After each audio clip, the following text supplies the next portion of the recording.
Hey there, car enthusiasts. If you're thinking to buy a used car and you're hesitant that whether you will be able to judge or inspect the car all by yourself, then you're at right place. I'm gonna make sure by the end of this video you will be able to inspect a pre-owned car. So what you're waiting for, just grab a paper and pen and let's get started. So point number one is vehicle history report. You should be able to obtain a comprehensive vehicle history report just by asking VIN number. It is very easy, especially here in Canada. Nobody hesitant to share VIN number, and it is just easy to ask. Either you're buying on Facebook or Kijiji, any other place, just ask for a VIN number and upload it on the Carfax report. It is very famous, and either you're buying a car for 3,000, 5,000, 10,000, doesn't matter. You should able to grab the history of the car. There are some other issues also, but you should be able to read and learn what are the important aspects which you should consider looking at. For example, how many times the vehicle has been claimed for the insurance, what was the damage recovered, because there are certain kind of vehicles which get the damage title.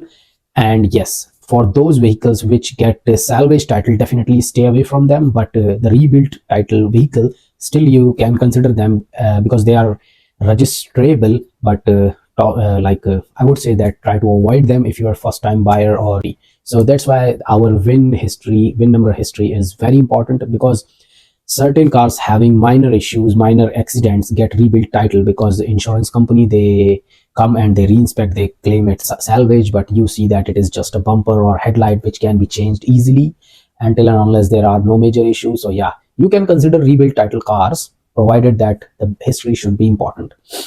For example, if you will see the Prince of Edward Island bill of sale, you will see here the highlighted part will say condition, and this condition should be blank or rebuilt. So in case if it is rebuilt, then you should be able to get good price negotiation. If you're thinking to buy a car for 1 or 2 years, then it should be fine. And if it had a minor history, then it should be fine to buy that. Otherwise, if this condition is salvage, stay away from that. So number three is exterior inspection. So exterior inspection is something which includes the body and dents, or is there a rust and paint issues, the repaint issues. So yeah, here you should be able to check whether these dents are visible, how severe they are. And that's why I would suggest that you should go and buy a pre-owned car in broad daylight, so that you can understand every curve of the car you're buying, and that's how you will be able to judge whether the body panels are adjusted or not, because that's also a major issue in the accidented or some minor issues. If the car is not being improved by the insurance claim, and it has been done by outside, some by local garage, uncertified garage mechanic, so they likely have some panel issue where you will see the panels are not fitting each other. This mostly happens when the car had a severe damage and it had a damage on its frame. For those of you who do not know what frame is something which is very important and integral part of the body, where all these panels sits together, and due to damage of this particular frame, you will see the panels are not fitting to each other. And the number four is the tire. And trust me, the tires are the very important part for the inspection. You should be able to know what kind of tire and how much tread it has before you buy a car. And definitely you can negotiate over the tires if the tires are in bad condition, or if they are brand new or not. So tires reminds me something very important, which comes to the point number five, suspension and steering. So yeah, these tires, if you can see here, alignment problems, then they will be weird on this section. And if they have inflation problems or overgas or under pressurized conditions, so they will be like rubbed on different sides. And if they have a suspension problem or other problems based on alignment issues, then they will be like this. So overall, the tires says a lot about the car, and it can be very dangerous to buy a car having these problems here. So suspension and steering both are very important part, and you should consider why the moment you sit in the car, you should be able to, like, suspension is something you can check by pushing on the car on the all four corners. You just push and you will be able to realize how the suspension are like responding to your push. The second one is the steering. Turn the steering wheel to check for smooth operation and any unusual noises. So And for that, like, you can also check steering oil also. We're gonna talk about it when we will discuss the under the hood thing. But yeah, the number 6 is brake system. That is also very important when you're buying a pre-owned car. Check the brake pads, disc, or wear parts. Like, it is very easy to check these discs. If you are buying a car having closed rims, so still they would have a open ventilation system, and you can put your fingers through one of these holes to rub on these discs. If the discs are smooth and it feels like completely smooth surface, then know that these discs are good. And while driving and you're applying brake, and if it is making some noise, then you know that you only need brake pads, which is not major. But if you need brake pads and disc both, then this becomes major expense, so you can negotiate over these also. Apart from this, like, if the discs are open, so yeah, they will be visible from long distance in what condition they are. So number 6 is engine bay. So yeah, the moment you will open the hood, it will be a headache. Yeah, I know, but don't worry, it looks like messy, but it is very easy. Trust me, all you have to look is for the oil leaks, corrosion, or any visible damage. I know it looks like very messy, and what to go, where to go, it is hazy, but it is easy to find few of the spots. For example, if it is visually damaged, or some frame are missing, or some part is bent down, something like this. And if the oil level is low, so oil level is like engine oil is dipstick, you just put it out and like clean it and put it in, and after you have dipped it, then check it again. And what is the level of engine oil, it will immediately tell you. For example, you should be able to look for the steering oil also. Windshield fluid is something which is not a major issue, but power steering fluid is something very important. And similarly, you should be able to see the transmission fluid. Transmission fluid is very important, and it should not be low. For example, if transmission fluid is low and car is consuming a lot of transmission fluid, then you might have a transmission issues, and in that case, definitely you should consider a well certified mechanic before considering that car. The next is parts or the exhaust system. So parts of an exhaust system is very important, and as you can see here, it has a muffler, catalytic converter.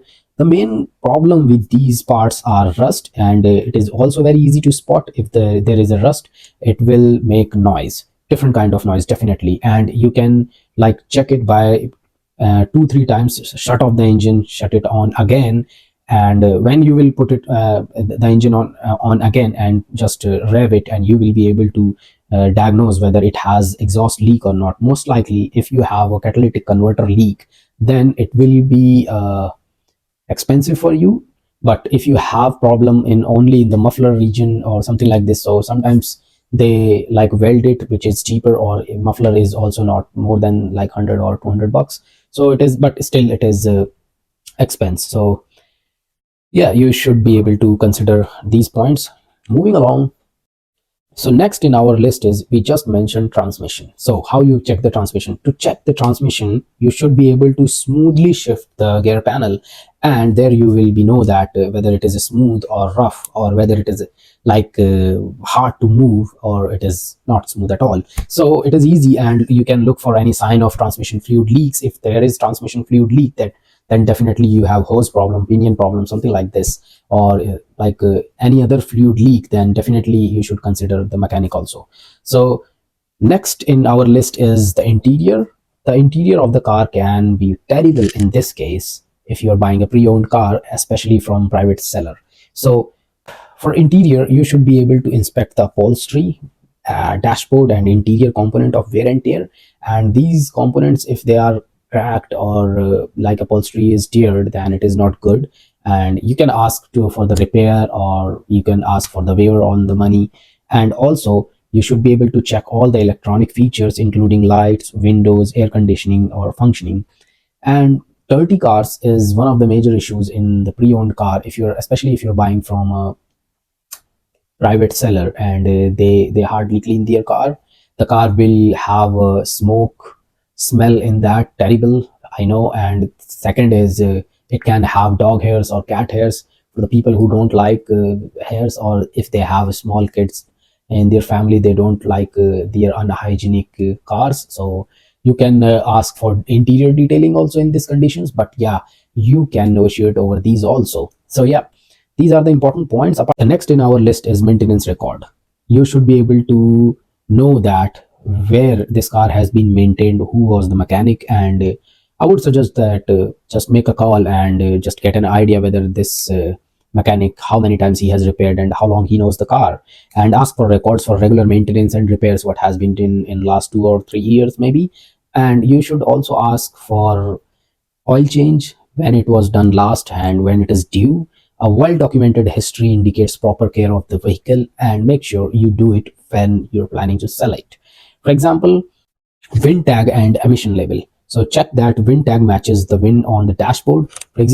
So VIN tag is something where you can protect yourself from getting scammed. So VIN on the bill of sale or the title of the car should match the VIN on the car. Mostly it is on the dash and it is visible through the front windshield, and it should be able to matching to the bill of sale, and you will be like satisfied that you are buying right vehicle.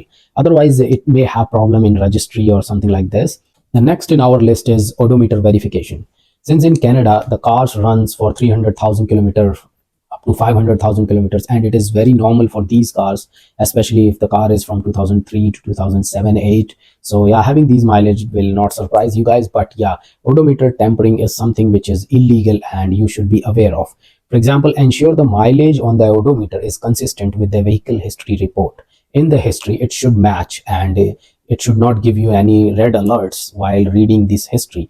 Other than this, if the odometer has been tampered, then just stay away. You don't have to do anything. Or if I will tell my personal experience, I went to Capital Honda in Charlottetown and I talked to Harvey. His odometer tampering is becoming quite frequent, and he mentioned that this is something major issues in the pre-owned car, and that's why you should ask for the history of the car. Other than this, the next important point in here is test drive. You should always do a test drive. Take the car for a test drive on various road types. Listen for unusual noise, check for smooth acceleration, and check for braking. After this, I would say the last is pre-purchase inspection. So consider having a trusted mechanic where you will take your car and get it inspected. But if you are satisfied by the rest of the point I just discussed, so I don't think you would need a mechanic. If you're buying a cheap car for a couple of years only, then you can consider all these points by yourself. And if you like the seller, then in this case you can consider the car. And negotiation is our last option. Having said that, the vehicle having all these problems still holds some value. So if you will give the respect, you will be respected as well. So I would say that negotiate over these loopholes in the car, but negotiate wisely if you like the car. If you like the car, then buy it. And if you like the video, then subscribe, share, and like. I would see you in next video. Yeah, till then, drive with care. Bye bye.